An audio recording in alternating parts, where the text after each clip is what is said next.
Giovedì 14 febbraio 2019, una data che per il Veneto potrebbe diventare storica. Alle 19 è convocato il Consiglio dei Ministri, tra i punti all'ordine del giorno la bozza dell'autonomia della Regione.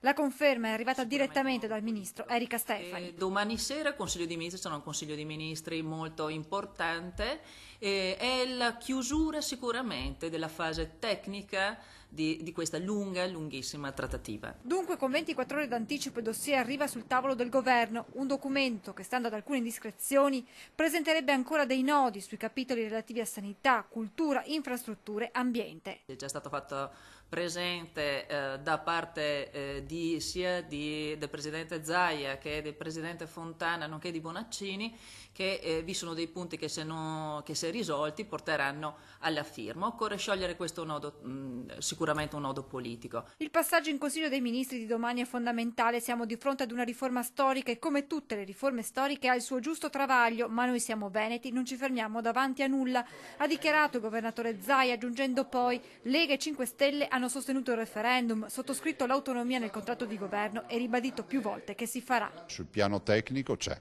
tutto, perché oggi abbiamo una bozza. Ci sono dei punti sui quali non c'è ancora l'accordo, però io sono un inguaribile ottimista e penso che alla fine troveremo un accordo, anche perché non è una richiesta di Luca Zaia per quanto riguarda il Veneto, ma è una richiesta di 2.328.000 veneti. Rispetto al documento presentato dalla Regione ci sarebbero delle correzioni apportate dai ministeri chiave su più materie. Mancherebbe il via libera del Dicastero delle Finanze sul sistema di compartecipazione ai tributi e l'autonomia tributaria, frenata anche nel capitolo sanità, per cui la Regione potrebbe gestire l'assetto istituzionale e l'organizzazione ospedaliera, i neolaureati in corsia e i ticket.